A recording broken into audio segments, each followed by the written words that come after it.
और जब वह दरवाजा खोलता है तो उसे बारिश में भीगी हुई 2 लड़कियां दिखाई देती हैं, जिनमें से एक का नाम बेला और दूसरी का नाम जेनेसिस था। वह इवान को बताती है कि हम एक पार्टी में जा रहे थे, लेकिन अचानक हम रास्ता भटक गए और बारिश के कारण हमारे फोन भी भीग गए और बंद हो गए। उनकी बात सुनकर उनकी मदद करने के लिए वो उन्हें अपने घर के अंदर आने को कहता है, जहाँ सबसे पहले वो उन्हें टॉवल देता है और एक लड़की को आईपैड भी देता है ताकि वो उसकी पार्टी की लोकेशन का पता लगा सके। लड़की आईपैड पर सर्च करके देखती है कि उसकी पार्टी की लोकेशन यहाँ से बहुत दूर है, इसलिए इवान उन दोनों के लिए एक कैब बुक करता है जो 45 मिनट में यहाँ पहुँचने वाली थी। अब चूंकि दोनों लड़कियां बारिश में बहुत भीग चुकी थी, इसलिए वो इवान के बाथरूम का इस्तेमाल करती है और फ्रेश होने के बाद वो इवान के पास जाती है, जहाँ इवान उनके लिए कॉफी बना रहा था। इसके बाद इवान उनके साथ बैठ जाता है और बातें करने लगता है। इवान पूछता है कि आप लोग क्या काम करते हो, जिस पर वो बताती है कि वो एक एयर होस्टेस है और अपने यात्रियों का बहुत ख्याल रखती है। इसके बाद वो इवान के पास जाती है और अपना एयर होस्टेस का काम दिखाने लगती है कि वो कैसे एक एयर होस्टेस का काम करती है, लेकिन ऐसा करते हुए वो इवान को बहकाती है, जिससे इवान को अच्छा नहीं लगता। फिर वो वहाँ से उठकर दूसरी कुर्सी पर बैठ जाता है। फिर वो अपना मोबाइल चेक करता है, जिसमें उसे पता चलता है कि कैब के आने में अभी 20 मिनट बाकी हैं। इसके बाद दोनों लड़कियां इवान से उसकी पत्नी के बारे में पूछती हैं। इवान बताता है कि उसकी पत्नी एक आर्ट गैलरी के लिए पेंटिंग बनाती है। वो उन्हें अपनी पत्नी की पेंटिंग भी दिखाता है। इस तरह बात करते करते वो दोनों इवान के काफी करीब आ जाती हैं। इवान बार बार उन्हें नजरअंदाज करने की कोशिश करता है। इवान एक बार अपना मोबाइल चेक करता है। वो देखता है कि कैब के आने में सिर्फ 5 मिनट बचे हैं, जिससे वो थोड़ा रिलैक्स महसूस करता है, क्योंकि उसे उन लड़कियों का व्यवहार पसंद नहीं आया था। कैब के आने से ठीक 2 मिनट पहले बेला और जेनेसिस इवान के वहाँ न होने का फायदा उठाकर बाथरूम में चली जाती है। फिर वो जल्दी से उनके कपड़े सुखाता है और बाथरूम में जाकर कहता है कि तुम्हारे कपड़े सूख गए हैं और तुम्हारी कैब भी बाहर आ गई है, लेकिन अंदर वो दोनों नहाने का मजा ले रही हैं और उसकी बातों को नजरअंदाज कर रही हैं। जब इवान के बार बार कहने पर भी वो बाहर नहीं आती हैं, तो इवान अपनी आंखों पर हाथ रख लेता है और उन्हें कपड़े देने के लिए बाथरूम के अंदर चला जाता है। लेकिन जब वो अंदर जाता है तो देखता है कि लड़कियों को कोई नया अटेंशन मिल रहा है। फिर वो दोनों इवान को अपने साथ आने को कहती हैं और वो इवान से चिपकने लगती हैं, लेकिन इवान ऐसा नहीं करना चाहता था क्योंकि वो शादीशुदा था, इसीलिए वो उन्हें नजरअंदाज करने की पूरी कोशिश करता है।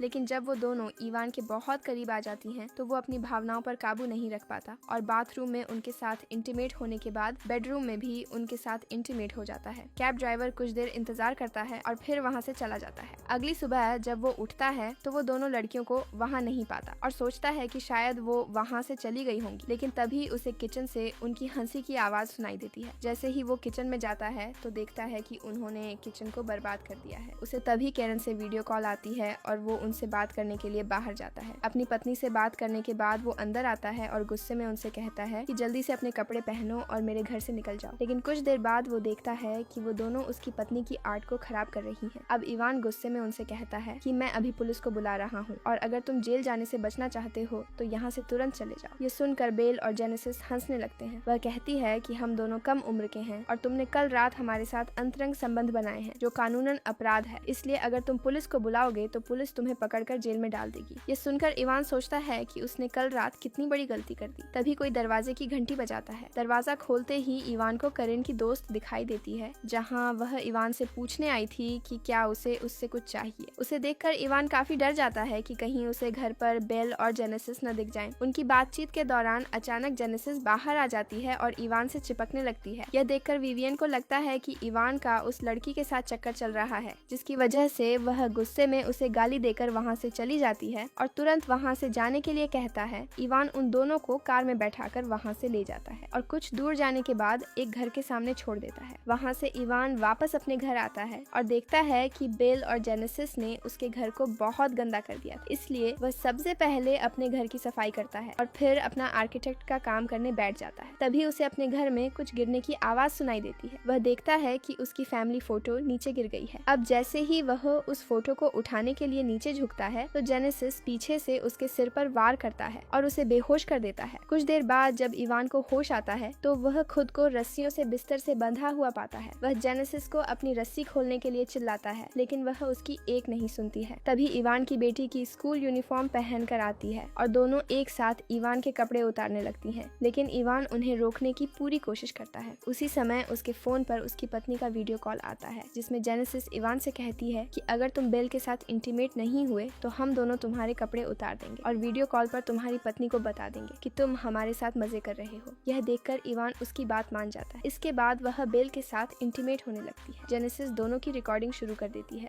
थोड़ी देर बाद जब जेनेसिस खाना खाने के लिए बाहर जाता है तो इवान बेल के साथ इंटीमेट होते हुए अपने हाथों से रस्सी खोलने के लिए पूरी ताकत लगा देता है और वो बेल को धक्का देकर नीचे गिरा देता है। इसके बाद वो जेनेसिस के पास जाता है जो कुछ खा रही थी। जेनेसिस उसके जेट शोल्डर पर जोर से हमला करती है और उसे बेहोश कर देती है।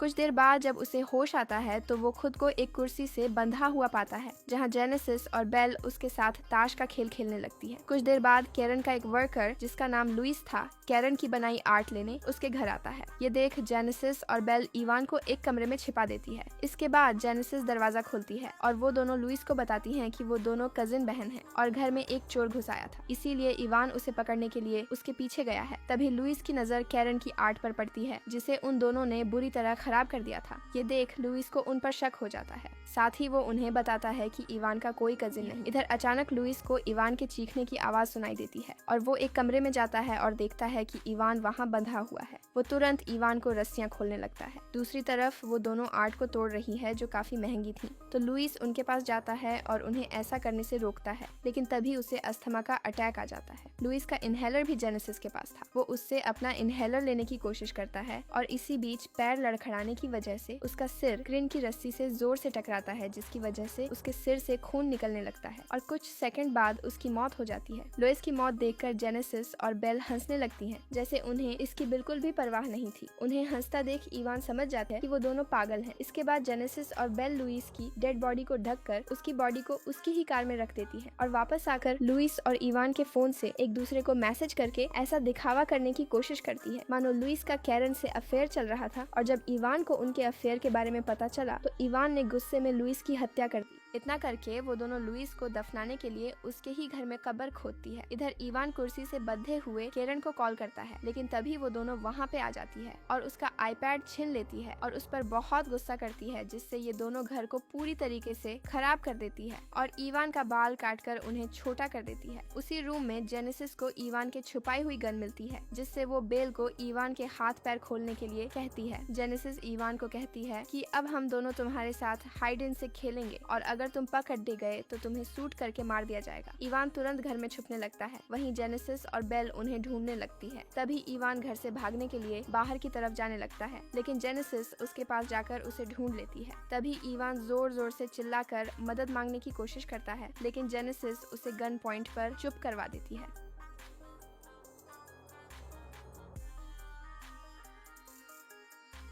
यहाँ से सीन चेंज होता है और हम मॉर्निंग में देखते ही कि ये दोनों इवान को उस गड्ढे के पास ले जाकर उसे वहाँ दफना देते हैं, लेकिन ये इवान के सर को जमीन के बाहर रखते हैं। ये इवान को बताती है कि हम तुम्हें मारना नहीं चाहते थे, हम सिर्फ अपने मजे के लिए तुम्हारा इस्तेमाल कर रहे थे और हमें तुम्हें टॉर्चर करने में बहुत मजा आ रहा है। इसके बाद बिल इवान को उसके फोन पर वही वीडियो दिखाती है जिसमें वो इवान की बेटी की इस स्कूल यूनिफॉर्म पहनकर उसके साथ इंटीमेट हो रही थी और ये वीडियो जेनेसिस ने रिकॉर्ड किया था। अब इस वीडियो को बेल जीवन के फेसबुक प्रोफाइल पर अपलोड करके उस पर लिखती हैं कि हैप्पी फादर्स डे, ताकि सबको लगे कि ये वीडियो खुद इवान ने अपलोड की है। वो दोनों इवान को कहती है कि अब हमें नया शिकार करने के लिए जाना है और वहाँ से चले जाती है। वहीं इवान काफी मुश्किल से अपना हाथ बाहर निकालकर उस वीडियो को डिलीट करने की कोशिश करता है, लेकिन गलती से उसे डिलीट की जगह लाइव ट्रेस हो जाता है। कुछ घंटों के बाद कैरन जब अपने सभी बच्चों के साथ घर आती है तो घर को तहस नहस हुआ देखकर उसको कुछ समझ में नहीं आता। वो सोचती है कि उसके जाने के बाद इवान ने अपने दोस्तों के साथ खूब पार्टी की और इसी के साथ ये मूवी